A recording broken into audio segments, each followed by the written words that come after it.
Tja, jag heter Sanna Bråding och i den här serien så får du följa mig genom hela min graviditet.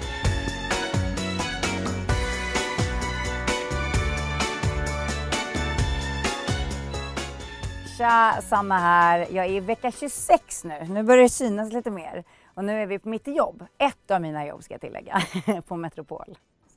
Just nu är vi på Radiohuset, Sveriges Radio, i min studio där jag kör varje vardag eftermiddag. Det är en av mina 2 radioprogram. Och nu är klockan 20:01 så jag håller på att banda trailer och starta upp hela studion och sånt där för att sen köra live i 3 timmar. Jag har ju verkligen insett hur stort jobb det är att vara mamma. Alltså det finns ju ingen perfekt förälder och det har jag verkligen insett. Men jag är väldigt lugn inför rollen som mamma och jag tror att det är precis nu som vi skulle bli föräldrar. Och det kände jag. Jag kände så här, nu är det dags för en ny utmaning. Jag vet inte riktigt vad folks åsikter är om mig. Jag blev kallad, det var många som kallade mig UFO och konstiga saker när jag gick i skolan och var yngre och som var så här, men du är inte som andra. Och jag har väl aldrig riktigt känt att jag passar in, även om många kanske tror att det är någonting jag medvetet har viljat att så sticka ut. Men jag tror att alla människor som är likadana som mig förstår precis vad jag menar. Det har varit så otroligt viktigt för mig att vara sann mot mig själv och min själ och mitt inre. Och som tur är varit stark nog att lyssna till det inre och inte brytt mig om vad alla andra säger. Men däremot så är det klart att det är många gånger, framförallt när jag var yngre, jag kände så här, varför är jag inte som alla andra? Och varför tycker inte folk att jag är som alla andra? Men idag så har jag vänt det till någonting positivt och insett att det är ju fantastiskt att vara alltså en individ som fullt ut är sig själv. För att jag är verkligen så att den du ser på utsidan, den är jag på insidan. Sen är det klart att alla människor är jättekomplicerade att lära känna. Men det har varit så viktigt för mig att inte försöka vara en så här snygga tjejen som bara är så här perfekt. Och sen så vet jag så här, fast det här är inte jag på insidan. Och då har det varit så viktigt för mig att åtminstone så här, försöka klä mig i alla de färger och de accessoarer och det som är jag. För att känna mig så mycket ärlig mot mig själv som möjligt.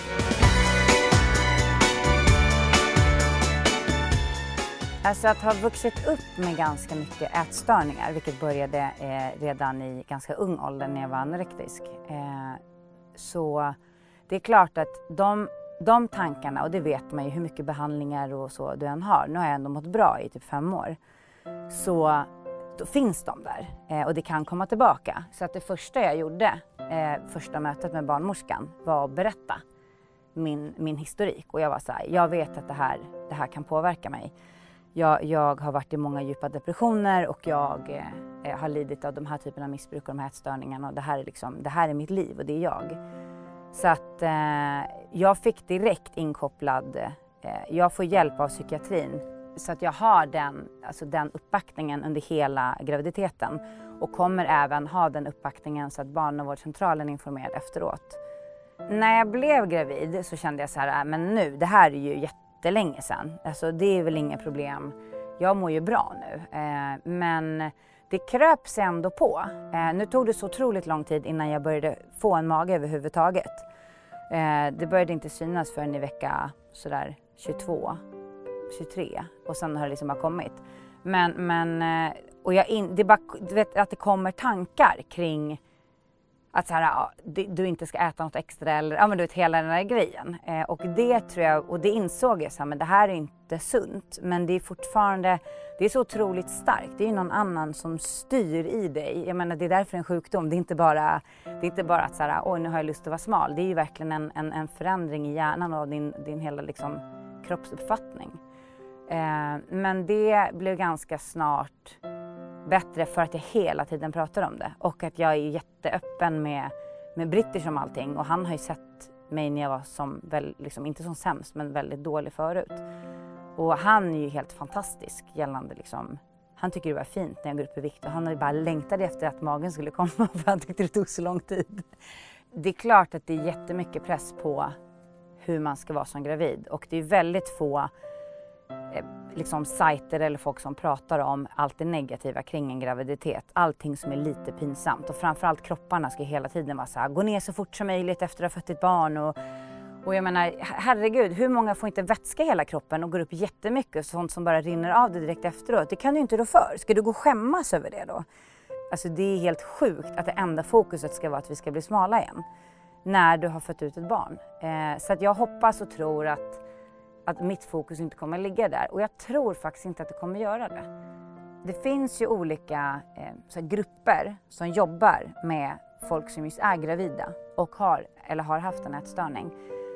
Och jag fick tips och råd. Det var faktiskt Kitty Jutebring som jag pratade med henne som var så här, men jag vet att det finns. Då hade hon hört det av någon. Och som hjälpte mig, bara, du kan ta kontakt med dem om du vill. Men då kände jag att så här, det är helt fantastiskt att det finns. Men just nu känner jag att jag har så bra kontakt nu med min barnmorska och med British och med psykiatrin där jag går. Så det känns ändå lugnt. Men däremot det allra viktigaste är att sluta ljuga för sig själv. Alltså att inse att jag har problem, det här är inte riktigt sunt. Det är inte det här jag ska fokusera på när jag är gravid. Och våga prata om det, för det är ingen svaghet. Alltså det är sån jävla styrka att kunna prata om det som folk ser som svagheter i samhället. På grund av att samhället ser ut som det gör så är det ytterligare jobbigare eftersom alla är så tysta om liksom allting som de tycker är ett psykiskt problem eller varför det nu ska vara värre än någonting annat. Jag förstår inte varför vi inte pratar mer. Varför vågar vi inte säga till vår partner hur vi mår på riktigt eller till vänner eller till barnmorskan. Alltså det är det handlar. Jag vill ju ha ett bra liv. Jag vill ju vara en så bra mamma som möjligt. Och ljuger jag för mig och min omgivning, då kan jag ju inte bli det. Då fortsätter jag bara vara sjuk och jag vill inte vara sjuk längre. Okej, tack för att jag kom förbi jobbet, men nu måste jag köra livesändning så att nu får det gå. Och har ni några frågor om det som jag pratat om eller fått några funderingar kring så är det bara att kommentera här nedanför.